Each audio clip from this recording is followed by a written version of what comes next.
الحمد لله نحمده ونستعينه ونستغفره ونؤمن به ونتوكل عليه ونعوذ بالله من شرور أنفسنا من يهده الله فلا مضل له ومن يضلله فلا هادي له ونشهد أن لا إله إلا الله وحده لا شريك له ونشهد أن محمدا عبده ورسوله أما بعد فأعوذ بالله من الشيطان الرجيم بسم الله الرحمن الرحيم يا أيها الذين آمنوا صلوا عليه وسلموا تسليما اللهم صل على سيدنا حبيبنا ومولانا محمد صلى الله عليه وعلى آله وأصحابه وبارك وسلم اللهم صل على سيدنا ونبينا شفيعنا وحبيبنا ومولانا محمد صلى الله عليه وعلى آله وأصحابه وبارك وسلم اللهم صل على سيدنا ونبينا شفيعنا وحبيبنا ومولانا محمد صلى الله عليه وعلى آله وأصحابه وبارك وسلم أعوذ بالله من الشيطان الرجيم بسم الله الرحمن الرحيم آمنوا كما آمن الناس صدق الله العلي العظيم শুকরিয়া আদায় করতেছি মহান রব্বুল আলামিনের দরবারে। রব্বুল আলামিন ফিতনা ফাসাদের যুগে দুনিয়ার সমস্ত কাজ থেকে বিরত রেখে উলামায়ে কেরামদের মজলিস, জাকিরিন, শাকিরিন, সাদিকিন, অনেক আল্লাহর খাস বান্দারা এই মজলিসে আছে, যাদের সঙ্গে আমাদের জীবনের একটা সময় আল্লাহ রাব্বুল আলামিন এই ফ্যানটাতে ঘুরিয়ে দাও। আল্লাহ রাব্বুল আলামিন আমাদেরকে এই উত্তম মজলিসে বসার দিনে আলোচনা করার, শোনার তৌফিক দান করছেন। শুকরিয়া তান বলি আলহামদুলিল্লাহ। অনেক লোকের কানে মাহফিলে দাওয়াত পৌঁছার পরেও অনেকের সুযোগ থাকা সত্ত্বেও মাহফিলে আসে নাই। আবার তালাশ করলে দেখবেন বহু দূর থেকে কষ্ট স্বীকার করে আমার অনেক ভাইরা এই মাহফিলে পাগলের মতো সুইটা চলে আসছে। মান জাদ্দা ওয়াজাদা, যে যে জিনিস পাওয়ার জন্য চেষ্টা করে ওই জিনিস সে পাইয়াও যায়। দাদাজান আব্বাজান চরমনের জমিনে ঘুমাই আস। আব্বাজান বলতেন, দিনী মাহফিলে প্রথম থেকে শেষ পর্যন্ত থাইকা বাড়ি বিদায় হয়ে চলে গেলে আমল নামার মধ্যে কম পক্ষে 50 লক্ষ নেকি এরকম জমা হতেই পারে না। নিয়াত যাদের সহি, আল্লাহকে রাজি খুশির উদ্দেশ্যে যারা আসছে, আল্লাহ রাব্বুল আলামিন তাদের আমল নামার মধ্যে লক্ষ লক্ষ নেকিও দান করবে। একটা নেকির মূল্য কত? আল্লাহ রাসূল সাল্লাল্লাহু আলাইহি ওয়াসাল্লাম একটা নেকির মূল্য বুঝাতে যাইয়া অহুদ পাহাড়কে ইঙ্গিত করে বলছিলেন, পুরা পাহাড়টা যদি স্বর্ণের হয়ে যায় এর যত মূল্য হবে তুলনা ছাড়া একটা নেকির মূল্য অনেক বেশি। একটা নেকির প্রয়োজন সম্পর্কে আল্লাহ রাব্বুল আলামিন কুরআনুল কারীমের ভিতরে বলছেন, ফামান ইয়া'মাল মিসকালা যাররাতিন খায়রান ইয়ারা, ওয়া ইয়ামাল মিসকালা যাররাতিন শাররান ইয়ারা। আল্লাহ বলছেন যাররা পরিমাণ তোমার যদি নেকি থাকে, নেকির ফল তুমি ভোগ করতে পারবা। আর যাররা পরিমাণ যদি তোমার গুনাহ থাকে, তার ফলও তোমার ভোগ করা লাগবে। যাররা কাকে বলে? কাপড় ধুইয়া নিগড়াইয়া রোদ্রের ভিতরে ঝাড়া দিলে লক্ষ লক্ষ রেণু রেণু দেখা যায়। এক একটা রেণুকে বলা হয় যাররা। এই পরিমাণ গুনাহ থাকলেও তার ফল ভোগ করা লাগবে। আমি বলছি না আল্লাহ বলছে? আল্লাহ বলছে। শুনেন, সারা কিয়ামতের ময়দানে একটা নেকির জন্য কেউ যদি ঠেইকা বসে, সারা কিয়ামতের ময়দানে ঘুইরা একটা নেকি সংগ্রহের কোনো সুযোগ আছে? বলে কেন নাই? আল্লাহ রাব্বুল আলামিন কুরআনুল কারীমের ভিতরে বলছেন, ইয়াউমা ইয়াফিরুল মারউ মিন আখিহি ওয়া উম্মিহি ওয়া আবিহি ওয়া সাহিবাতিহি ওয়া বানিহি লিকুল্লি ইমরিইম মিনহুম ইয়াউমা ইযিন শা'নুন ইউগনি। আল্লাহ বলছেন কিয়ামতের ময়দানে এমন একটা ভয়াবহ পরিবেশ পরিস্থিতি তৈরি হবে, সন্তানের পরিচয় মা দিবে না, মা সন্তান থেকে ভাইকে যাবে। মা সন্তান থেকে, তাই মা যদি সন্তানের পরিচয় না দেয়, এমন কোন দরদি আছে যে আপনাকে নেকি দেবে? যেরকম আছে, যেরকম আছে।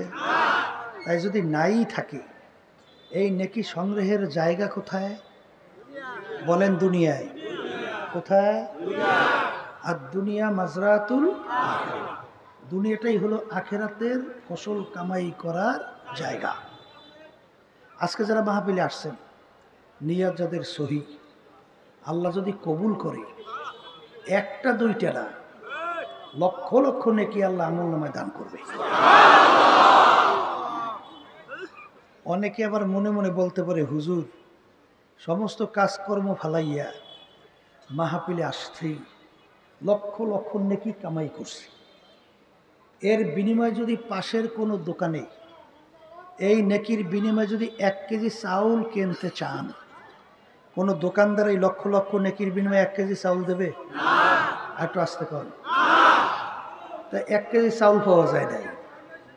তাইলে দেখি জুতার দোকানে যাইয়া একজোড়া জুতা পাওয়া যায় কিনা। এই হরেনটা ঘুরাইয়া সোজা করে দেয়। আচ্ছা, যারা মাহফিল করায় কেমনে হরেন ফিট করতে হয়, এইটা কিন্তু সফরসূচিতে দেওয়া আছে। হরেন নিয়ে ফিট করছে কোথায়? হ্যাঁ, তাই পিছনের লোকগুলো শুনবে কীভাবে? কীভাবে শুনবে? খালি শুনছে মাহফিল করে, মাহফিল করাইতে আছে। কেমনে মাইক সেটিং করবে এটা শেখা লাগবে না? হ্যাঁ, এইটা ঘুরা, এই হরেনটা ওদিক ঘুরাই দাও। তারপরে এই ডাইন পাশের বাম পাশের হরেনের শব্দ দাও, এই পিছনে হরেনের শব্দ তো কও।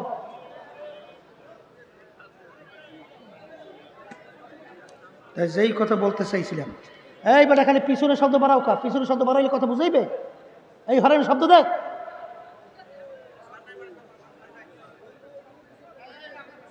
মাহফিল করাইতে যায় না, মাহফিল করাই খালি কেমনি হরেন ফিট করতে হয় সমস্ত সফরসূচিতে দেওয়া আছে। আবার ওদিক ঘুরাই কামেক্কা, অধিক ঘুরা, আমরা অধিক ঘুরা।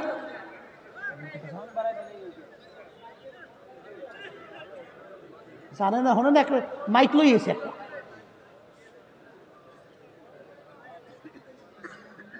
আবার ঘুরেই আবার ওদিক করিয়ে দিছে, এদিকে সোজা করো। বাস যেই কথা বলতে চাইছিলাম, পিছনের শব্দে যদি ইয়া শব্দ দূষণ হয়, এটা কেউ কথা বুঝবে? হ্যাঁ, পিছনে হরেনের শব্দ খালি বাড়ায়। পিছনে হরেন আর এই হরেনের শব্দ একরকমের দাও। তাই যেই কথা বললেন না, চুপ করে বসে থাকা লাগবে। আর করবেন কি? আর যেরকম ফিট করছে একটু বোঝার চেষ্টা করা লাগবে নাকি?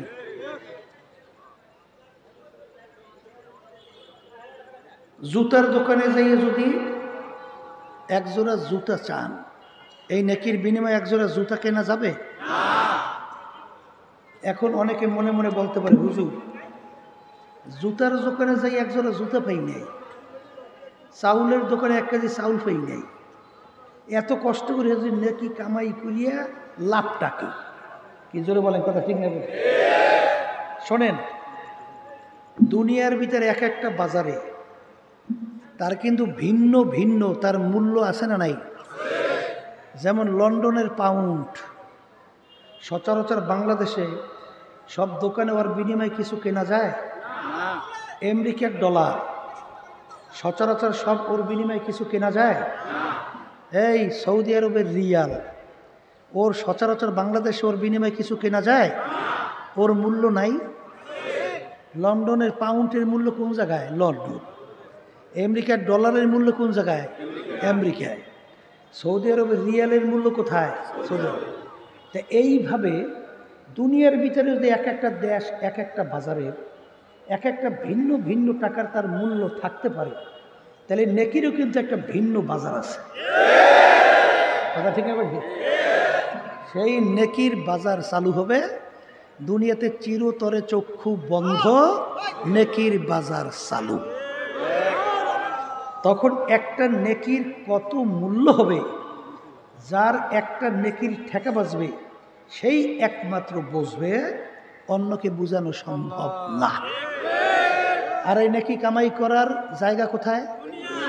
আবার কোন? তাহলে এখন মাহফিলে যারা আমরা আসছি, নিয়ত যাদের সহি, আল্লাহ কবুল করলে লক্ষ লক্ষ নেকি আল্লাহ রাব্বুল আলামিন আমল নামায় দান করবে। তাহলে আমরা যারা মাহফিলে আসছি, জিতছি না ঠকছি?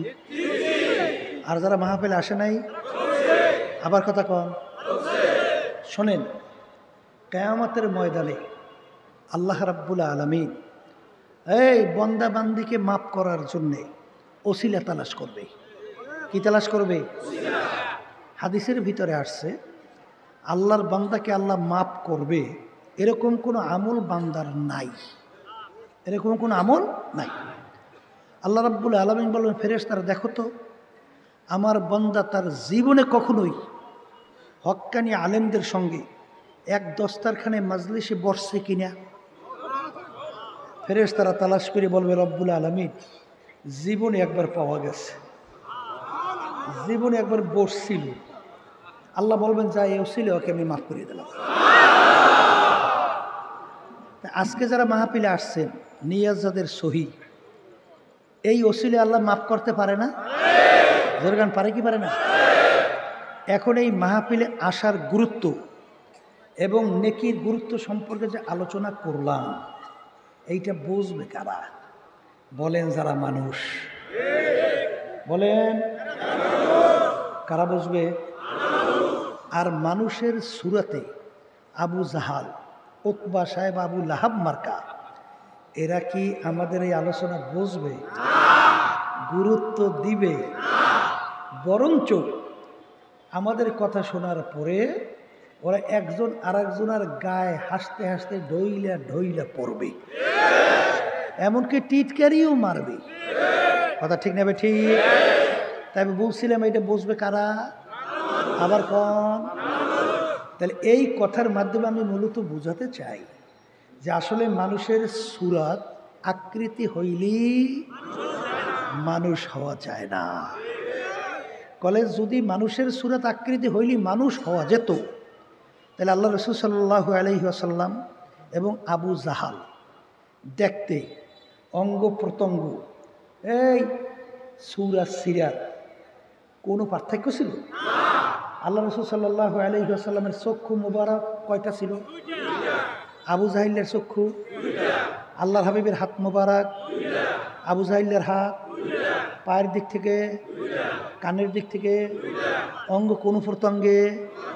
কিন্তু আল্লাহ রাসূল সাল্লাল্লাহু আলাইহি ওয়াসাল্লাম এবং আবু জাহাল, এই পার্থক্য আছে? কই? হাত পায়ের দিক থেকে তো পার্থক্য নাই, আছে? হাত পা চোখের দিক থেকে কোনো পার্থক্য আছে?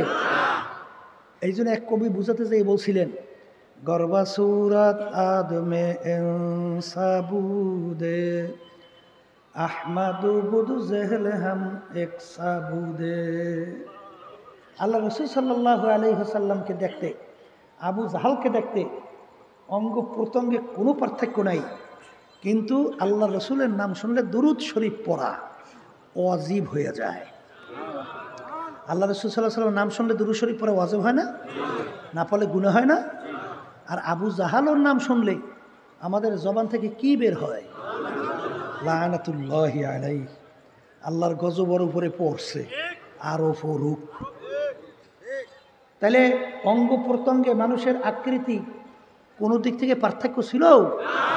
তাই কোন পার্থক্যের কারণে একজনের নাম শুনলে দুরূদ শরীফ পড়া ওয়াজিব, আরেকজনের নাম শুনলে ঘৃণার সূচক শব্দ বের হয়? তাহলে বুঝতে হবে যে আর একটা কোন জায়গায় যেন এই পার্থক্য আছে। জোরে বলে কথা ঠিক নেবে ঠিক? এই পার্থক্য বোঝার জন্য, বুঝাবার জন্যই এই মাহফিলের ব্যবস্থা। আল্লাহ রাসূল সাল্লাল্লাহু আলাইহি ওয়াসাল্লাম পার্থক্যের কথা বলেন, আলা ওয়া ইন্না ফিল জাসাদি মুদগাহ ইযা সালুহা সালুহাল জাসাদু কুল্লুহু ওয়া ইযা ফাসাদাত ফাসাদাল জাসাদু কুল্লুহু আলা ওয়া হিয়াল কলব। আল্লাহ রাসূল সাল্লাল্লাহু আলাইহি ওয়াসাল্লাম বলেন, প্রত্যেকটা মানুষের মধ্যে আল্লাহ রাব্বুল আলামিন একটা গোশতের টুকরা দান করছে। কি টুকরা? এটা প্রত্যেকটা মানুষের ভিতরে না দুই একজন ভিন্ন ভিন্ন? হ্যাঁ, আল্লাহ রাসূল সাল্লাল্লাহু আলাইহি ওয়াসাল্লাম বলেন, ওই গোশতের টুকরা যার ভালো হয়ে যায়, এক পর্যায়ে ওই মানুষটা ফেরেশতার চেয়েও সম্মানিত হয়ে যায়। আর ওই গোশতের টুকরা খারাপ হইতে হইতে এক পর্যায়ে ওই মানুষটা কুত্তা, শিয়াল, শুয়ারের চেয়েও খারাপ হয়ে যায়। ওই গোশতের টুকরার নাম হলো কলব। বলেন, গোশতের টুকরার নাম কি? এক কথায় মুখস্থ করে বাড়ি করে যাওয়া লাগবে। বলেন, যার কলব ভালো সে ভালো মানুষ, যার কলব খারাপ বলেন সে খারাপ মানুষ। কথা ঠিক? আর আমার বাজানদেরকে বলবো, পর্দা আলে মা বোনরা যারা শুনতেছেন, কলব ভালো কইরেই আমাদেরকে দুনিয়া থেকে বিদায় নিয়ে কবরে যাওয়া লাগবে। কারণ আল্লাহ রাব্বুল আলামিন কুরআনুল কারীমের ভিতরে শর্ত লাগাইছেন বেহেশতে যাওয়ার জন্য। কোথায় যাওয়ার জন্য? কি লাগাইছে? আবার কোন? আল্লাহ কুরআনুল কারীমের ভিতরে কি বলছেন? ইল্লা মান আতাল্লাহা বিকলবিন সালিম। আল্লাহ রাব্বুল আলামিন বলেন, সুস্থ পরিচ্ছন্ন কলব ছাড়া, ভালো কলব ছাড়া আমার পবিত্র জায়গা বেহেশতের মধ্যে হবে না। কে বলছেন? আবার কোন? শোনেন, আল্লাহ রাব্বুল আলামিন তার রসুলকে দুনিয়াতে পাঠাইছে না? কি লেগে পাঠাইছে? আল্লাহ রসুল বলতেছেন, বুইসতু মুআল্লিমা। আল্লাহ রাব্বুল আলামিন আমাকে বানাইছেন, দুনিয়াতে পাঠাইছেন ওস্তাদ হিসাবে। বলেন, কি হিসেবে পাঠাইছে? এখন আল্লাহ রাসূল সাল্লাল্লাহু আলাইহি ওয়াসাল্লাম ওস্তাদ হইলে ছাত্র লাগে না? বলেন, তার ছাত্র হলে সাহাবায়ে কেরাম। কারা? এই সাহাবায়ে কেরামদের সংখ্যা প্রায় 100 থেকে 1.5 লক্ষের কাছাকাছি। কথা বুঝেন? বুঝেন নাই? তাহলে আল্লাহ রাসূল আসছে কি হিসাবে? বলেন, ওস্তাদ হিসাবে। ছাত্র কারা? এখন আল্লাহ রাসূল সাল্লাল্লাহু আলাইহি ওয়াসাল্লাম কি নিয়ে আসছিলেন? সাহাবা কেরাম থেকে শিক্ষা দিলেন কি? আল্লাহ রাব্বুল আলামিন তাকে পাঠাইছেন কয়েকটা কাজ দিয়া। কয়েকটা এই কাজের ভিতরে কি? আল্লাহ রাব্বুল আলামিন কুরআনুল কারীমের ভিতরে বলেন, ইয়াতলু আলাইহিম আয়াতিহি ওয়া ইউযাক্কিহিম ওয়া ইউআল্লিমুহুমুল কিতাবা ওয়াল হিকমা। আল্লাহ রাব্বুল আলামিন তার রাসূলকে দুনিয়াতে পাঠাইছেন কয়েকটা কাজের ভিতরে একটা কাজ হলো তার উম্মতদের আত্মশুদ্ধি করাইবে, কলব পরিষ্কার করাইবে। বলেন কি? আবার কোন? এখন আমার বাচ্চাদেরকে হলো পর্দা আলে মা বোনদেরকে বলবো, আল্লাহ রসুল কি আমাদের মাঝে আছে? কোনোদিন আসবে? তাহলে কিয়ামত পর্যন্ত এই উম্মতদের আত্মশুদ্ধি হইবে কিভাবে? তাহলে আল্লাহ রসুল সাল্লাল্লাহু আলাইহি ওয়াসাল্লাম হক্কানি উলামায়ে কেরাম হলো ওয়ারাসাতুল আম্বিয়া। আল উলামাউ ওয়ারাসাতুল আম্বিয়া। হক্কানি ওলামায়ে কেরামই হলো নবীর নায়েব বা নবীর প্রতিনিধি। অর্থাৎ নবীর যে কাজটা ছিল এই কাজটা হক্কানি ওলামায়ে কেরাম নিজে আমল করবে এবং উম্মতদের ভিতরে এইটাকে শিক্ষা দেবে। জোরে বলেন কথা ঠিক না ভাই? ঠিক। এই জন্য হাদিসের ভিতরে আসছে আল্লাহ রসুল সাল্লাল্লাহু আলাইহি ওয়াসাল্লাম বলেন, কুন আলিমা, কুন আলিমা, তুমি আলেম হও।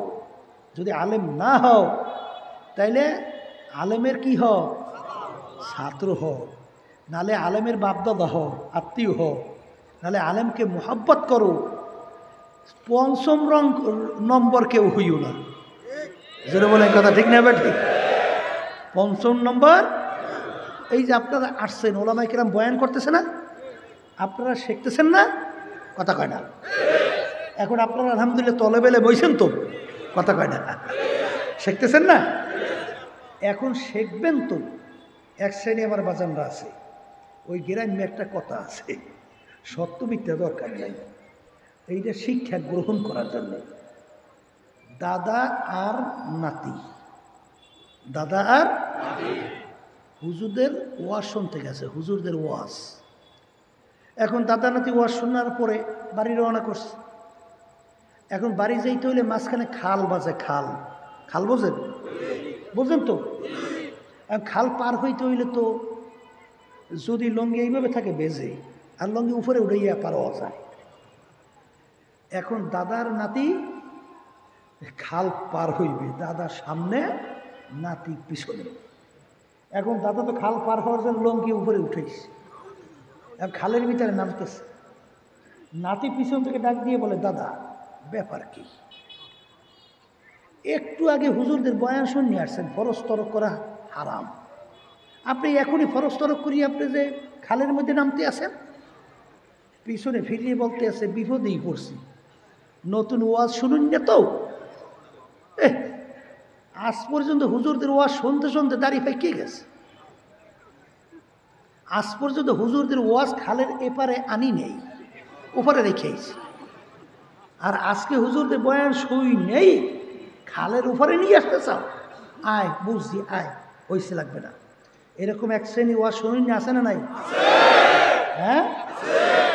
কিন্তু বাজান, আল্লাহ রসুল সাল্লাল্লাহু আলাইহি ওয়াসাল্লাম তার দরবারে এক সাহাবী আসছেন, আইসা বলতেছেন, আল্লাহ রসুল আপনি আমাকে কিছু আমলের কথা বলেন। আমল মানে কাজ। আমল মানে কি? যেই কাজের মাধ্যমে আমি জাহান্নাম থেকে বাঁচতে পারবো, আমি বেহেশতে যাইতে পারবো। আল্লাহ রসুল সাল্লাল্লাহু আলাইহি ওয়াসাল্লাম তাকে বিভিন্ন নামাজ রোজা সহ বিভিন্ন আমলের কথা বললেন। তাহলে বোঝা গেল সাহাবীর আগেই ঈমান ছিল, কথা ঠিক কিনা? সাহাবী বলতেছে, হে আল্লাহ রসুল আপনি সাক্ষী থাকেন, আপনি আমাকে যেভাবে বলছেন আমি হুবাহু ওইভাবেই আমল করব, বাড়াবো না, কমাবো না। এই কথা বললে সাহাবী রওনা করছেন। আল্লাহ রসুল সাল্লাল্লাহু আলাইহি ওয়াসাল্লাম উপস্থিত সাহাবায়ে কেরামদেরকে লক্ষ্য করে বলতেছেন, তাকে ইঙ্গিত করিয়া, তোমরা যদি কেউ বেহেশতি লোক দেখতে চাও, তাকে ইঙ্গিত করে বলতেছেন তাকে দেখে নাও। তাহলে ওয়াজ শোনা লাগবে কিসের নিয়তে? বলেন আমলের নিয়তে। বলেন কিসের নিয়তে? এখন আমলের নিয়ত তো ওয়াজ শুনবেন, কিন্তু বাজান কোনো বন্দাবান্দি তার কোনো শক্তি আছে যে আল্লাহর হুকুম পালন কইরা আল্লাহ পর্যন্ত পৌঁছা, আল্লাহর রহমত ছাড়া এরকম শক্তি কারো আছে? পারবে? কোনদিন পারবে? এই জন্য যে দোয়া করা লাগবে। কি করা লাগবে?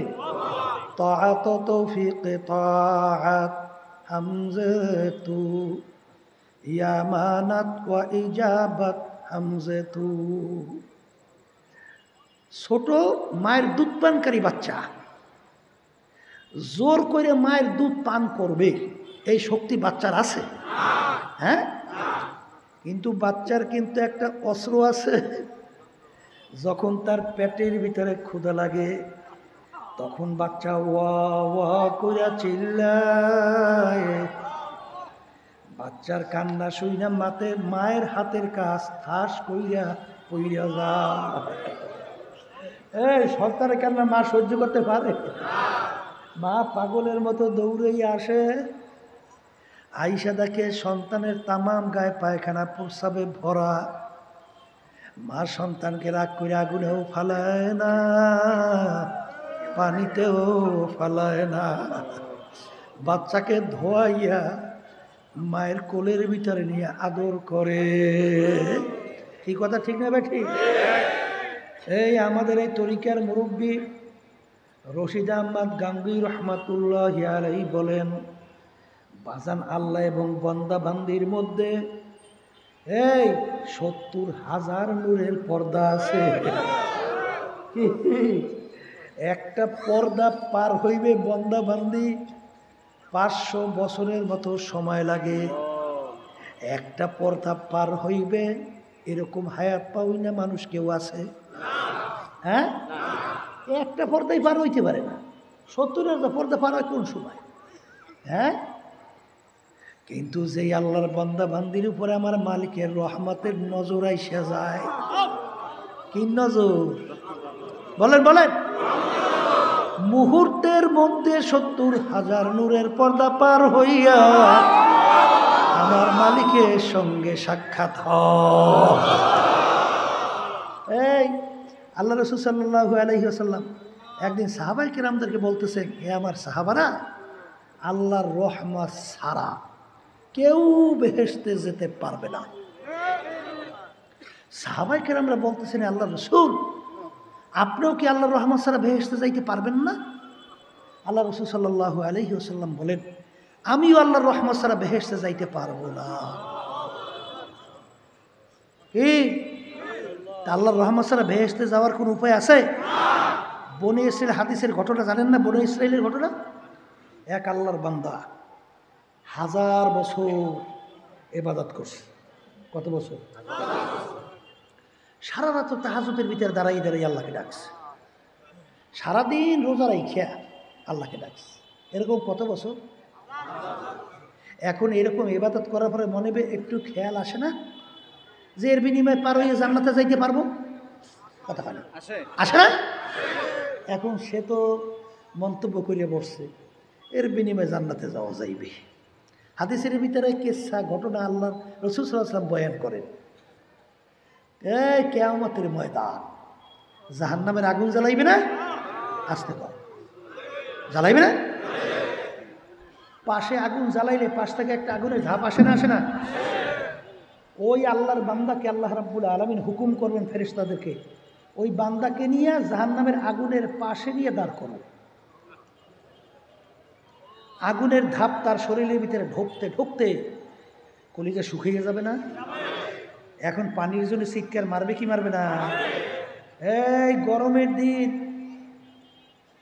রোজা রাইখা খেতে খামারে কাজ করলে মাগরিবের আগে আগে কেমন পিপাসা লাগে, মনে হয় এক পুষ্করি পানি খাইলেও মনে হয় 30টা শেষ হয়ে গেল। ঠিক কিনা? এখন ওই আল্লাহর বান্দার ভিতরে আগুনের ধাপ পৌঁছতে পৌঁছতে কলিজা শুকিয়ে পানির জন্য চিৎকার করতে থাকবে, পানি পানি। আল্লাহ রাব্বুল আলামিন বলে, ফেরেশতা যাও বান্দার কাছে পানি নিয়ে যাও। কিন্তু বান্দা যখন পানি চাবে, 1 গ্লাস পানির বিনিময় ওই যে 1000 বছর ইবাদত করছে না, ওই আর সমস্ত সওয়াব যদি তোমাকে দিতে পারে, এর বিনিময়ে 1 গ্লাস পানি পান করাইও।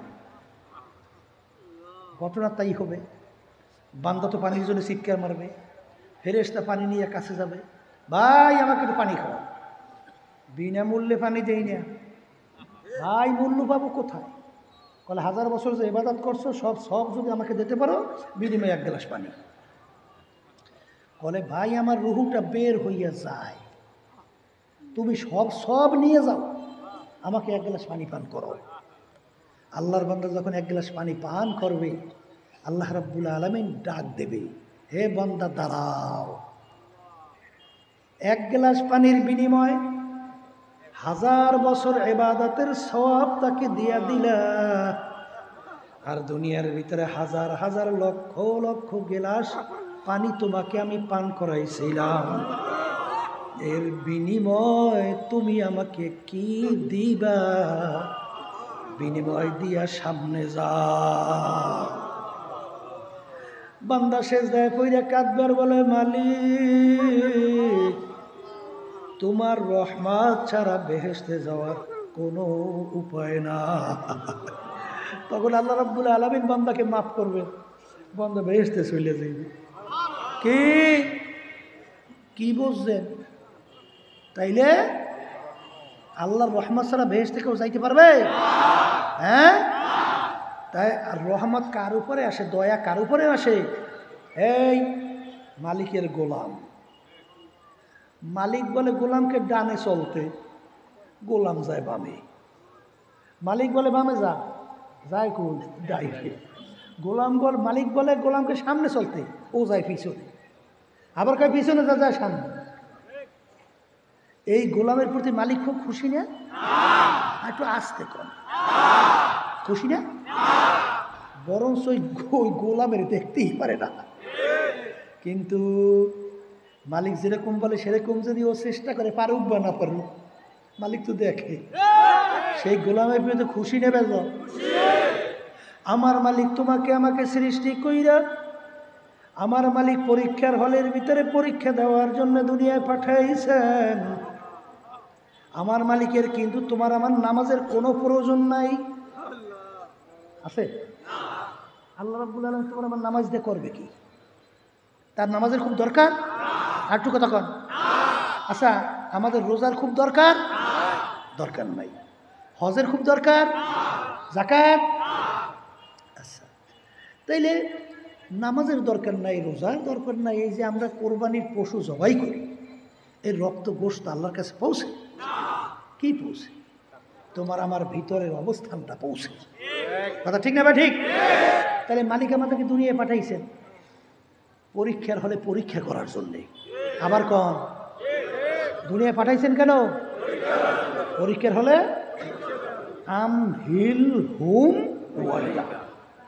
এখন পরীক্ষা দিতে হইলে পরীক্ষার হলে স্বাধীনতা লাগে না? আসতে কয় ছাত্র ছাত্রী পরীক্ষার হলে পরীক্ষা দেয় না? 3 ঘন্টার জন্য তাদের জন্য স্বাধীনতা আছে না নাই?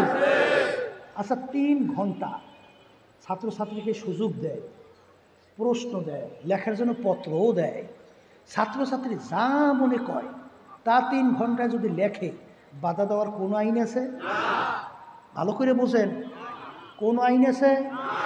এখন কেউ যদি চিন্তা করে সুযোগ তো পাইছি, মনে নিরিবিলি সময়ই পাই না, এখন 3 ঘন্টা কায়দা সুযোগ পেয়েছি, এখন বসে বসে 3 ঘন্টা একটু প্রেম কাহিনী লেখি, একটু গল্প কাহিনী লেখি, বিভিন্ন ধরনের তামসা তামসা লেখে 3 ঘন্টা শেষ করি।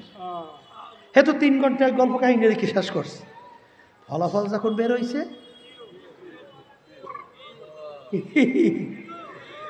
এই গোড়ার আন্ডা পাইছে, পাস করতে পারে না। ধরে বলেন কথা ঠিকই না? আমার মালিক তোমাকে আমাকে দুনিয়ায় পাঠাইয়া স্বাধীনতা দান করলেন কেন? লিয়াবলুয়াকুম আইয়ুকুম আহসানু আমালা। আমি তোমাদের পরীক্ষা করার জন্যে, কে আমার হুকুম অনুযায়ী ভালো কাজ করো, কে আমার হুকুমের বিরুদ্ধাচারণ করো। এর জন্য তোমাদেরকে আমি দুনিয়ার স্বাধীনতা দান করলাম, আর স্বাধীনতা দিয়ে তোমাদেরকে আমি 2টা রাস্তা দেখাইয়া দিলাম। ওয়াহাদাইনাহুম নাজদাইন। কয় রাস্তা? কতক্ষণ? স্বাধীনতা দিয়ে কয় রাস্তা দেখাইছে? এই ভালো করে বোঝেন, এই স্বাধীনতার ভিতরে আমার মালিক কিছু বলবে? আসতে কর, কিছু বলবে? তাহলে পরীক্ষার হল থাকে? পরীক্ষার হল থাকে না। এখন স্বাধীনতা দিয়ে পরীক্ষার হলে রাস্তা দেখাইছে কয়টা? ফারিকুন ফিল জান্নাতি ওয়া ফারিকুন ফিস সাইর। রাস্তা কয়টা? একটা রাস্তায় চললে আমার মালিক বলে, আমি তোদের জন্য মেহমানখানা বানাইছি। এই যে মেহমানখানা কেউ কোনোদিন দেখে নাই, কেউ কোনোদিন কানেও শোনে নাই, এরকম এরকম সুন্দর, তার চেয়েও সুন্দর, তার চেয়েও কেউ কোনোদিন কল্পনাও করতে পারে নাই যে এইরকম এরকম সুন্দর, তার চেয়েও সুন্দর। কথা ঠিক না? ঠিক। ওই মেহমানখানার ভিতরে একবার যদি কেউ ঢোকো আর কোনোদিন বের করা হবে না। সবাই বলে আল্লাহুম্মা আমিন। আল্লাহ আমার জন্য, আমাদের সবার জন্য কবুল করে নেন। আচ্ছা, এই হলো এক রাস্তা। আর একটা রাস্তা, বামের রাস্তা, জাহান্নামের রাস্তা। জোরে বলেন, কথা ঠিক যাবে? ঠিক। এ বান্দা বান্দি ভালো করে যাই না রাখিস, তোদের কি আমি দুনিয়ার ভিতরে স্বাধীনতা দান করলাম পরীক্ষার হলে পরীক্ষা দেওয়ার জন্যে। ভালো করে মনকে বুঝাও, এই স্বাধীনতার ভিতরে কেউ যদি ডানের রাস্তা অর্থাৎ বেহেশতের রাস্তায় চলতে চাও, আমি তোকে বেহেশতের রাস্তায় চলার শক্তি আমি দান করব। কি দান করবে? কোন কোন শক্তি দান করবে? কথা ঠিক না? ঠিক। আর কেউ যদি স্বাধীনতা পাইয়া কেউ জাহান্নামের রাস্তায় চলতে চাও, আমি স্বাধীনতার ভিতরে তোদেরকে আমি বাধা দেব না। ওই রাস্তায় চলার জন্যেও আমি তোদেরকে শক্তি দান করব। কি দান করবে? তাহলে দুনিয়ার এই পরীক্ষার হলের ভিতরে আমার মালিক কিছু তোমাকে আমাকে জোরখান বলবে? তাই যদি নাই বইলে থাকে, এখন আমার বাজানদেরকে বলবো, পর্দা আলে মা বোনদেরকে বলবো, বাজান, এই মুসলমান সন্তানেরা, কোরআনুল কারীম কি সত্য না মিথ্যা? হ্যাঁ, বুঝছে কইছেন না বুঝছে কইছেন? বুঝছে কইছেন না? মাশাআল্লাহ, আলহামদুলিল্লাহ। শোনেন, কোরআনুল কারীম নাযিল হয়েছে প্রায় 1500 বছর হয়েছে। আল্লাহ রাসূল ছিল দুনিয়ার দিক থেকে, দুনিয়ার শিক্ষার দিক থেকে উম্মি। নিজের দস্তখত করতে জানতেন না। আল্লাহ তাকে দস্তখত করার এবং দুনিয়ার কোনো শিক্ষায় শিক্ষিত হওয়ার সুযোগ দেয় নাই। কারণ তাইলে দুনিয়ার ফাসিকরা, বেঈমানের দলেরা, নাস্তিকের দলেরা বলার সুযোগ পাবে লোকটা শিক্ষিত ছিল, কোরআন কারীম নিজে লিখে লইছে। এইটা বলার জন্য সুযোগ না পায়, এই জন্য আল্লাহকে তার দুনিয়ায় কোনো শিক্ষায় শিক্ষিত হওয়ার সুযোগও দেয় না। এই জন্য দুনিয়ার দিক থেকে আল্লাহ রসুলকে বলা হয় উম্মি। নিজে দস্তখত করতে জানতেন না। চরমনাইতে একজন ডক্টর গেছিল। এই ডক্টর সাহেব আল্লাহ রসুল সাল্লাল্লাহু আলাইহি ওয়াসাল্লামের পক্ষ থেকে ওই যে চিঠি লেখছিল, সেই চিঠির ভিতরে চিহ্ন রাখার জন্যে আল্লাহ রসুল সাল্লাল্লাহু আলাইহি ওয়াসাল্লাম আঙ্গুল মুবারকের মধ্যে আংটি মুবারক ছিল। ওই আংটি মুবারক দিয়ে সিল মারত। সেই সিল সহ চিঠি বান্দাই আমার জন্য হাদিয়া হিসেবে নিয়ে আসছে। তখন আমি তাকাইয়ে দেখলাম আল্লাহ রসুল সাল্লাল্লাহু আলাইহি ওয়াসাল্লামের আংটি মুবারক সিলটা কেমন। তাহলে সেই উম্মি আল্লাহ রসুলের উপরে 30 পারা কোরআনুল কারীম নাযিল হয়েছে, যার শুরুতে লেখা আছে যালিকাল কিতাব লা রাইবা ফীহ। এর ভিতরে ভুল সন্দেহ বলতে কিছু নাই। এত ইসলামের শত দুনিয়া থেকে গেল। আরবের কাফেরেরা আরবি ভাষী ছিল না? তারা আরবি বুঝতো না? কথা কয় না। বড় বড় পাণ্ডিত ছিল না? তারা কি কোরআনুল কারীমের মধ্যে ভুল বের করতে পারছিল? পারে নাই। মাঝখানে অনেক ইসলামের শত দুনিয়া থেকে বিদায় নিয়ে কবরে যায় নাই? দুনিয়া থেকে বিদায় নিয়ে গেছে, তারাও ভুল বের করতে পারছে? বর্তমানে তাম দুনিয়ার ভিতরে নাস্তিকের দলের অভাব আছে? আসতে কয় বাংলাদেশে অভাব আছে? বাংলাদেশে এখন থেকে বলতে গেলে ঘরে ঘরে নাস্তিক জন্ম হইতে আছে। নালে বাংলাদেশের শিক্ষা সিলেবাস ক্লাস 1 থেকে শুরু করে MA ক্লাস পর্যন্ত কোথাও কিন্তু এই ইসলামী শিক্ষা, ইমানি শিক্ষা, আল্লাহর পরিচয়, আল্লাহ রসুলের পরিচয়, সাহাবায়ে কেরামদের পরিচয় কোনো পাঠ্যসূচির মধ্যে আছে? ওই ধর্মীয় শিক্ষা রাখছে বলে তার ভিতরে হিন্দু মূর্তি বলে অঙ্কন করিয়ে দিচ্ছে। কথা কয় না। আবার বলে মেট্রিকে বলে পরীক্ষা লইছে, ও শিখ মানে পরীক্ষা দিলে দেবেন, না দিলে না দেবেন। কথা কয় না। এমনি পড়তে চায় না। আবার বলে মাথায় একটা বোঝা লইয়ে কেউ হাঁটতে চায়? হ্যাঁ, গাদায় চিনির বস্তা টানে, ওর কোনো স্বাদ পায়? তাহলে তুমি ওই শিখ দিলেও দেবা, না দিলেও দেবা। এরপরে কোন পাগলে আসতে কয়? বর্তমানে কি শিক্ষা দেয়? মানুষ নাকি বানর থেকে সৃষ্টি। জোর বলেন না নাউজুবিল্লাহ। আলহামদুলিল্লাহ, আমরা সহ হক্কানি উলামায়ে কেরাম সহ কালেমা মুসলমান রাজপথে আন্দোলন করার মতো করার চেষ্টা করছি। এখন শুনতেছি ওইটা বলে পরিবর্তনের চেষ্টা করতেছে। ও ওইলে কষ্টমের মতো মাথা বিপদ দেখলে ভিতরে নেয়, আবার যখন সুযোগ পায় মাথা বাড়ি করে। নাস্তিকের খেলাই এইটা, বলে কথা ঠিক না ঠিক? আজকে আমাদের মুসলমান প্রজন্ম সন্তান ভবিষ্যৎ, আমাদের বাচ্চাগুলো শিখবে যে আমরা কি বান্দর থেকে সৃষ্টি, বান্দরের জাত? হ্যাঁ, এটা কখনই বাংলার জন্য বাস্তবায়ন হতে দেওয়া যাবে? আল্লাহ আমাকে আমাদের সবাইকে তৌফিক দান করে। তাহলে নাস্তিক বাংলাদেশেও কিন্তু অভাব নাই। ট্রান্সজেন্ডার কথা বুঝলেন? শরীফে শোনেন নাই? কি বুঝলেন? সমকামিতা। পুরুষে বলে বিয়ে তো না, মানে এই বলে, এইবার বলে মহিলাই বলে বিয়ে। এ আমনের বাপের বসে বলছে আল্লাহ যে কইছে উলাইকা কাল আনআম বাল হুম আদল, আসতে কয় আল্লাহ বলছেন এক শ্রেণীর মানুষ চতুষ্পদ জানোয়ারের মতো। এরপর আল্লাহ বলে তার চেয়েও খারাপ, তার চেয়ে খারাপ। আগে অত বোঝে নাই, এখন বুঝতে আছে। আমরাও দেশে বলদ গরু আছে না, আসতে কয় বলদ কুত্তে আছে, ও কুত্তেও আছে না? আচ্ছা, আপনার দেশে বলদ কুত্তে মেলামেশা করছেন, দেখছেন কেনা? আসতে কয় বলদ গরু মেলামেশা করছে, দেখছেন কিনা? দেখেন নাই না? এখন বর্তমানে বাংলাদেশে হয়ে গেছে বলদ বলে মেলামেশা। যা কুত্তায় পারে নাই, শুয়ারে পারে নাই, গরুতে পারে নাই, এখন এইটা বাস্তবায়নের জন্য চেষ্টা করে শুয়ারের চেয়েও খারাপ। বলে কথা ঠিক না? ঠিক। এইটা আমাদেরকে শিক্ষা দেয়, কথা ঠিক না? ঠিক। আল্লাহ মাফ করুক। মুসলমান ঘুমাই থাকলে কিন্তু সব শেষ। স্পেনের ভিতরে 750 বছর পর্যন্ত মুসলমান রাজত্ব করছে। সেই স্পেনের ভিতরে তালাশ করলে একজন মুসলমানের অস্তিত্ব তালাশ করে পাওয়া দুষ্কর। কি ঘটনা কি? যেই দেশ মুসলমানরা চালাইল সেই দেশে কোনো অস্তিত্বও নাই। কারণ কি? মুসলমান অচেতন, নাকে তৈল দিয়ে মাইরে ঘুমাইছে।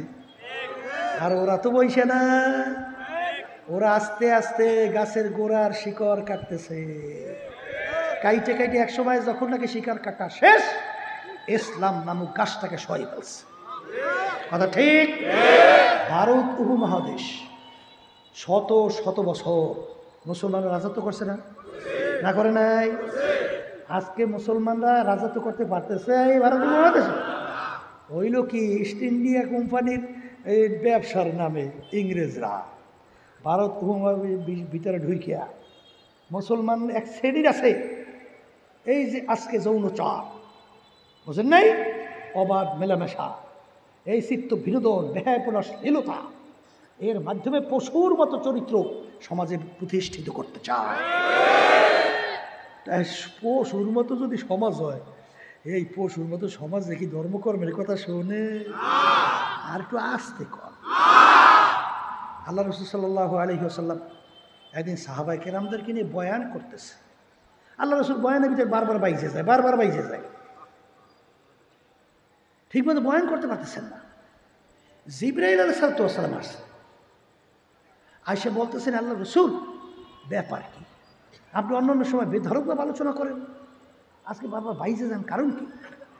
আল্লাহ রাসূল সাল্লাল্লাহু আলাইহি ওয়াসাল্লাম মজলিসের ভিতরে এক বুড়ার দিকে ইঙ্গিত করে বলেন, ওই বুড়াটার কারণে ও মনে আমার আলোচনা করতেই যায়, খালি বাধা দেয়। বলে আল্লাহ রাসূল বুড়াটারে চেনেন? বলে বুড়াটার ওই পরিচয় তো কি?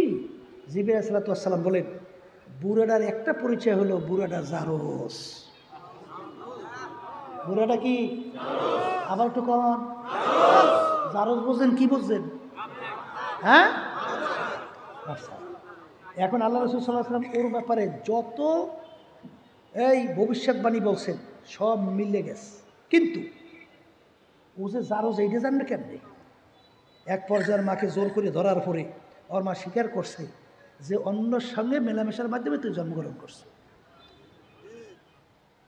কথা বুঝে? এখন নাস্তিকদের কাজ হইল দুইটা কাজ চালু করা। একটা হলো জারজের পোশাক বাড়ানো, আর একটা হলো ঘরে ঘরে ব্যক্তি পর্যায়ে সৌদ ঢুকিয়ে দেওয়া। জোরে বলেন কথা ঠিক না? ঠিক। এগুলো ধর্মে কর্মের কথা শুনতে চায় না। এই জন্য আল্লাহ মাফ করুক আমাকে সবাইকে। আল্লাহ যেন আমাদের সঠিক দিনের উপরে চলার তৌফিক দান করেন। এই যেই কথা আমি বলতে চাইছিলাম বাজানদেরকে, পর্দালে মা বোনরা যারা শুনতেছেন, যে বর্তমানে বাংলাদেশের ভিতরে নাস্তিকের সংখ্যাও কি না কম নাই, কম নাই। এই কথা ঠিক না? ঠিক। এখন যেই কথাবার্তা বলতে চাইছিলাম, এই নাস্তিকেরা কি কম চেষ্টা করছিল কোরআন কারিমে ভুল বের করার জন্য? আর একটু আস্তে কর, কম করছে? হ্যাঁ, এখনো বুঝি চেষ্টা করে না? আর একটু আস্তে কর, করে করে করে। ইতিহাস পড়িয়ে দেখো, ওই আল্লাম্বা আলোচনায় আমি যাবো না, ইতিহাস পড়িয়ে দেখেন বহুত বড় বড় পণ্ডিত কোরআনুল কারীম দিয়ে রিসার্চ করতে যাইয়া এক পর্যায়ে নিরীহ কালেমা পড়ে মুসলমান হয়ে গেছে। অক্সফোর্ড বিশ্ববিদ্যালয় বিজাতিরা প্রতিষ্ঠিত করছিল দুনিয়ামুখী শিক্ষা প্রতিষ্ঠান।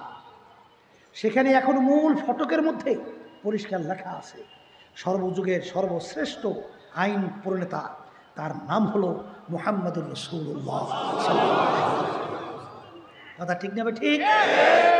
শোনেন, অক্সফোর্ড বিশ্ববিদ্যালয় যারা প্রতিষ্ঠিত করছে, ওরা তামাম দুনিয়া ইতিহাসে 100 মনীষীর নাম ওরা একটা বইয়ের ভিতরে লিপিবদ্ধ করছে। নাম রাখছে বইটার দ্য 100। ওই বইয়ের শুরুতে পইরা দেখবেন, আমি মদিনা শরীফ গেছিলাম, ইঞ্জিনিয়ার আব্দুল হাই সাহেব, তিনি মদিনা শরীফ থাকে, তার বাসায় আমাদেরকে দাওয়াত দিয়েছিল। তো বাসায় দাওয়াত খাওয়ার জন্য গেলাম, যাওয়ার পরে বইটা আমার সামনে দিয়েছে, দেওয়ার পর বলতেছে, হুজুর ওই বইটার প্রথম একটু পড়িয়ে দেখেন তো। বইটার প্রথম নাম পড়িয়ে দেখি, মুহাম্মদুর রাসূলুল্লাহ সাল্লাল্লাহু আলাইহি ওয়াসাল্লাম। এই যে 100 মনীষীর নাম যে বইয়ের ভিতরে লিপিবদ্ধ করছে, এই প্রথম নামটা আমরা আনছি না বিজাতিরা আনছে? ওদের জাতিরে বলছিল যে তোমরা বই লেখছো, কথা ঠিক আছে, তাহলে বিজাতিদের নবী তার নামটা প্রথম আনছো কেন? তার নামটা নিচে রাখা যায় না? কথা ঠিকই বলছো, তাহলে তোমরা প্রস্তাব দাও কোন নামটা প্রথম নিয়ে আসা যায়। তামাম দুনিয়া তন্ন তন্ন করে খোঁজার পরেও ওই নামের সামনে গুণ বিশিষ্ট দ্বিতীয় কোন ব্যক্তি দুনিয়াতে আর ইতিহাসে পাওয়া যায় না। এই জন্য আমার বাজানদেরকে বলবো, পর্দারে মা বোনেরা যারা শুনতেছেন, কোরআন কারীম এখন আমাদের মাঝে আছে না নাই? আর একটু জোরে কম। কোরআন কারীম যদি সত্য হয়, কোরআন কারীম যদি ঈমানটা আনবেন কেমন? আমি প্রথম আয়াত শরীফ তেলাওয়াত করছিলাম, আল্লাহ রাব্বুল আলামিন বলেন, আমিনু কামা আমানান নাস, তোমরা যে ঈমান আনবা, বিশ্বাস করবা, বিশ্বাসের ধরনটা কেমন হবে? আল্লাহ রাব্বুল আলামিন বলেন, সাহাবায়ে কেরামরা যেভাবে বিশ্বাস করছিল, যেভাবে ঈমান আনছিল, ওইভাবে তোমরা ঈমান আনো। এক শ্রেণী আমার বাজানরা আছে, পর্দা আলে মা বোনেরা আছে, মসজিদে যায়, নামাজ পড়ে, সেজদা দিয়ে আমার মালিককে খুশি করে। আসতে কর সুবহান রাব্বিয়াল আলা কইয়া তাসবিহ আদায় করে।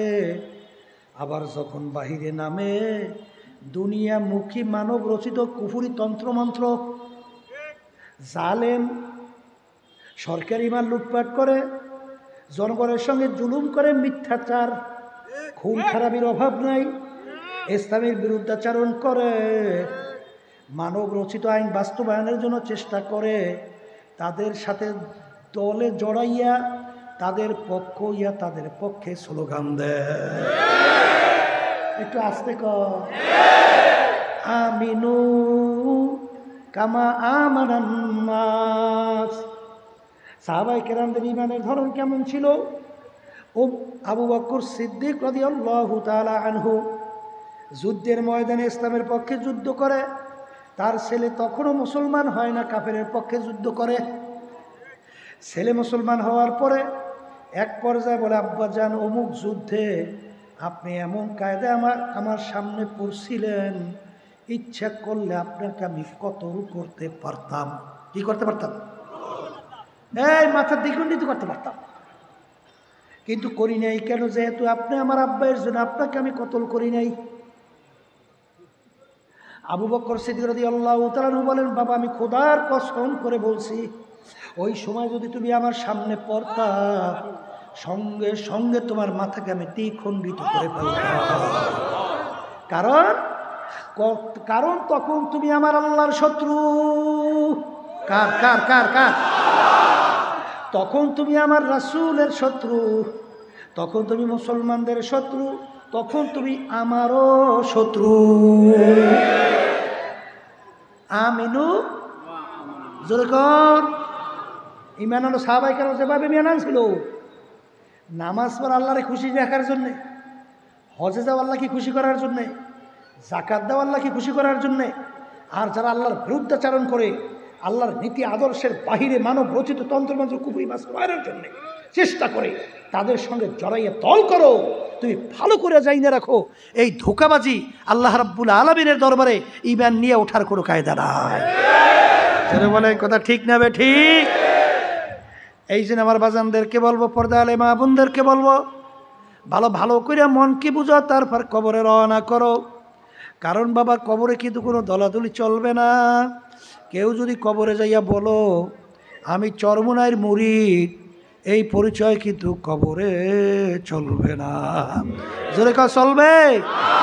যদি কেউ যাইয়া বলো আমি অমুক বংশের লোক, আমি পীর, আমি মুফতি, আমি ইমাম, আমি বড় বংশের, আমি অমুক ধনী, আমি অমুক জমিদার, আমি অমুক শিক্ষিত, আমি অমুক বড় বড় ডিগ্রিধারী, এই পরিচয় কবরে চলবে? যদি চলতোই আমার বাজানদেরকে বলবো, পর্দা আলে মা বোনদেরকে বলবো, আল্লাহ রসুল সাল্লাল্লাহু আলাইহি ওয়াসাল্লাম তার কলিজার টুকরা সন্তান ফাতেমা রাদিয়াল্লাহু তাআলা আনহা তাকে দুনিয়ায় থাকা অবস্থায় ইঙ্গিত করে বললেন, ইয়া ফাতেমা আনকিজি নাফসাকে মিনান নার। ও ফাতেমা, দুনিয়ায় থাকা অবস্থায় নিজে আমল করো, জাহান্নামের আগুন থেকে বাঁচো, এরপরে অন্ধকার কবরে যাই আসো। ফাতেমা যদি কবরে এই পরিচয় দাও আমি আখিরি জামানার নবীর মেয়ে, ও ফাতেমা রে, এই পরিচয় কবরে কোনো কাজ হবে না। এ কবরের যাত্রীরা, আল্লাহর বান্দারা, পর্দা আলে মা বোনেরা, আল্লাহ রসুল সাল্লাল্লাহু আলাইহি ওয়াসাল্লাম যদি তার মা মেয়ের ব্যাপারে কবরে কোনো নাজাতের গ্যারান্টি দিতে না পারে, এমন কোন পীর আছে, এমন কোন দল আছে, এমন কোন দলের নেতা নেত্রী আছে যে তোমাকে আমাকে নাজাত করে জান্নাতের ব্যবস্থা করতে পারবে? জোরে বলো, পারবে? আসলে আমার আব্বা রাহমাতুল্লাহ আলাইহি প্রায় সময় বলতেন, বাজান, যেই মামলার তদবির না ওই মামলারও কিন্তু খালাস নাই। সাহাবায়ে কেরামদের ইতিহাস পড়িয়া দেখেন, আল্লাহর ওলিদের ইতিহাস পড়িয়া দেখেন, তাদের বিশ্বাসটা কেমন ছিল, তোমার আমার বিশ্বাস কেমন? পরীক্ষা নিরীক্ষা কইরা কবরে যাইয়া শুইও বাজান রে। একদিন ভোরে খাদিজাতুল কুবরা রাদিয়াল্লাহু তাআলা আনহা বৈশা বৈশা ওয়াজরে কান্দে। ফাতেমা রাদিয়াল্লাহু তাআলা আনহা বলেন, আব্বা জান, আম্মা কান্দে। আল্লাহর হাবিব বলেন, খাদিজা তুমি কেন কান্দো? বলে, আল্লাহর রাসূল, আমি খাদিজা চিন্তা ভাবনা কইরা দেখলাম, আমি যদি দুনিয়ার ভিতরে কোনো বিপদের মধ্যে পইরা যাই, আমাকে বিপদ থেকে উদ্ধার করার জন্য আপনি দৌড়ে আসেন, আমার মেয়ে দৌড়ে আসে, আত্মীয় স্বজন দৌড়ে আসে, আরে আমাকে বিপদ থেকে উদ্ধার করে। কিন্তু আমি চিন্তা ভাবনা কইরা দেখলাম, আমি খাদিজা যদি কবরে বিপদে পইরা যাই, ওই কবরে তো আবার কেউ না, ওই কবরের ভিতর বিপদ থেকে আমাকে কে উদ্ধার করবে? এই জন্য কবরের চিন্তায় আমি খাদিজা কান্দি। আল্লাহ রসুল বলেন, খাদিজা কান্না থামাও। হে আল্লাহ রসুল, শর্ত মানা লাগবে। কি শর্ত? আল্লাহ রসুল, আমি যদি আপনার আগে দুনিয়ার থেকে বিদায় হয়ে যাই, আপনার জামা দিয়ে আমার কাপনের কাপড় পরানো লাগবে। কারণ আপনার জামা মোবারক যদি আমার শরীরের সঙ্গে লাইগা থাকে, আরে কবরের মাটি আমাকে চাপ দিতে সাহস পাবে না। এ আল্লাহ রাসূল, কবরের প্রশ্নের উত্তর আপনার দিয়ে দেওয়া লাগবে। আমি কিভাবে কবরে মুনকার নাকিরের প্রশ্নের জবাব দেব? খাদিজাতুল কুবরা রাদিয়াল্লাহু তাআলা আনহা ইন্তেকালের পরে, কবর দেওয়ার পরে সব যার যার কাজে যায়। আল্লাহ রাসূল সাল্লাল্লাহু আলাইহি ওয়াসাল্লাম কবরের পাশে অপেক্ষা করে। আল্লাহ আল্লাহ, প্রশ্ন কবরে কোনো প্রশ্ন উত্তরও নাই। আল্লাহ রাব্বুল আলামিন ডাক দিয়ে বলে, হাবিব গো, আপনি এখানে কেন অপেক্ষা করেন? রব্বুল আলামিন আমার খাদিজার কবরের জবাব দেওয়ার জন্যে। আল্লাহ রব্বুল আলামিন বলে, হাবিব গো, লাগবে না, লাগবে না, আমার খাদিজার কবরের প্রশ্নের উত্তর আমি স্বয়ং রব্বুল আলামিন দিয়ে দিলাম। যেই মামলার তদবির নাই, ওই মামলারও কিন্তু খালাস নাই। এ কবরের যাত্রীরা গুনার পর গুনাহ কইরা যাইতেছে, কই একদিন ঘোরাও বেকা হইল না, চোখেও পানি আসলো না। আল্লাহ রাব্বুল আলামিন বলেন, এক শ্রেণী আমার বান্দা বান্দি এরকম দুনিয়ার ভিতরে আছে, যখন তাদের সামনে আমার আযাব ও গজবের আলোচনা করা হয়, আল্লাহ, তখন তাদের কলবটা থর থর করে কাইপা ওঠে, তাদের শরীরের চামড়াগুলা থর থর করে কাইপা ওঠে। তুমি আমি গুনার পর গুনাহ কইরা যাইতেছি, কই কবরে আযাবের কথা মনে পইরা, জাহান্নামের আযাবের কথা মনে পইরা, কিয়ামতের ময়দানে যেদিন কোনো ছায়া থাকবে না, সেদিন 7 প্রকার লোককে আমার মালিক ডাইকা ডাইকা তার স্পেশাল আরশের নিচে ছায়াদান করবে। সেদিন ওই 7 প্রকারের ভিতরে 1 প্রকার হুব্বু ফিল্লাহ বুগযু ফিল্লাহ, যারা দুনিয়ায় থাকা অবস্থায় মোহাব্বত রাখবেও আল্লাহর জন্যে, মোহাব্বত ছাড়বেও আল্লাহর জন্যে, এই প্রকার লোককে আমার মালিক ডাইকা ডাইকা তার স্পেশাল আরশে ছায়াদান করবে। এ কবরের যাত্রীরা, যারা আজকে দুনিয়ামুখী দলের নেতা নেত্রীর সঙ্গে সম্পর্ক রাখো, তারা যদি ইসলামের বিরুদ্ধে, আল্লাহর বিরুদ্ধে, বিভিন্ন জুলুমের ভিতরে, বিভিন্ন হারাম কাজের ভিতরে লিপ্ত থাকে, তারপরে তাদের সঙ্গে তুমি দল করো, তাইলে বুঝতে হবে তোমার এই মোহাব্বত আল্লাহর জন্য হয় না। জোরে কা আল্লাহর জন্য হয়েছে? আল্লাহর জন্য যদি না হয়, এই হাদিস অনুযায়ী তুমি যাই না রাখো, কিয়ামতের ওই কঠিন মুহূর্তে, যেদিন বাজান এই সূর্য দুনিয়ার থেকে 9,30,00,000 মাইল দূরে আছে, সূর্যের যেদিকে তাপ বেশি উপরের দিকে, তাপ কম নিচের দিকে।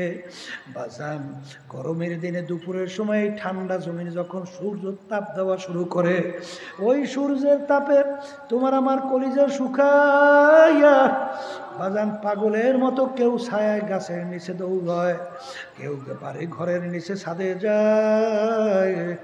ওই সময় যদি 1 ঘন্টা টিনের চালে কাউকে বাইরে রাখা হয়, 1 ঘন্টা মনে হয় পড়ার তাকে জ্যান্ত তালাশ করে পাওয়া যাবে না। এই কবরের যাত্রীরা সইনা রাখো, আমার মালিক কিয়ামতের ময়দানে এই সূর্য 1 হাত বা 1.25 হাত মাথার উপরে আমার মালিক উপর করে ছাইরা দেবে। সাইরে দিয়ে আমার মালিক বলবে, সূর্য, তোর ভিতরে যত তাপ আছে সারো, নাফরমান বুঝু আমি মাওলা কেমন। এই কবরের যাত্রীরা কিয়ামতের ময়দানে ঘর নাই, বাড়ি নাই, পানি নাই, কোনো গাছ নাই, বাজার ছায়ার কোনো ব্যবস্থা নাই, ভাগুনাও কোনো জায়গা নাই। ওই সূর্যের তাপে কিয়ামতের ময়দানের জমিনটা হবে তামার জমিন। ওই তামার জমিন পুইরা লাল চামড়ার মতো লাল হইয়া যাবে। বাজান ভাগুনাও কোনো জায়গা নাই, লা ইয়ামুতু ফিহা ওয়ালা ইয়াহিয়া, মানুষ বাঁচবেও না, মরবেও না। সূর্যের তাপে নাফরমানদের তালুটা টাস টাস করে ফাইটা আমাকে আমাদের সবাইকে মাফ করে দিন। ভাতের মতো মগজ গুলা টকবক করে উঠতে বাইয়া বাইয়া পড়তে থাকবে। এ মুসলমান, বিশ্বাস করো না? এ মুসলমান, ইমান আনো নাই? তাই সব ঘটনাও কিন্তু সত্য। আল্লাহ আপনি আমাদের সবাইকে মাফ করে দিন। এ দুনিয়াদার পাগল, আল্লাহ আল্লাহ। বাজান আমার আব্বাজান রহমাতুল্লাহ আলাইহি, তার জবানেও শুনছি না আমার দাদাজান রহমাতুল্লাহ আলাইহির কথা। বাজান যাদের জীবনটা মাওলার রাস্তায় কাটাইয়া দিল, ইন্তেকালের আগে আগেও চোখের উপরে বৈশা বৈশা পাশেই কবরস্থান তাকাইয়া তাকাইয়া পোলাপানের মতো ও করিয়া চিল্লাইয়া কান্দে, দুই চোখ দিয়া বাইয়া বাইয়া টক টক কইরা পানি পড়ে, আর করুণ সুরে মাওলার দিকে ফিরা ফিরা ডাক দেয় আর বলে, ওরে আমার মাওলা রে, ওরে আমার মাহবুব রে, তুমি যদি আমাকে মাফ নাই করো, আমার মালিক, আমি কেমনে একা থাকবো ওই অন্ধকার কবর। এ কবরের যাত্রীরা, ওই ঘরের কথা খেয়াল করো, মুরাকাবা করো। যেই ঘরে একদিন যাওয়া লাগবে, ওই ঘরে কিন্তু বাতি নাই, সাথীও নাই, বিছানাও নাই, বালিশও নাই।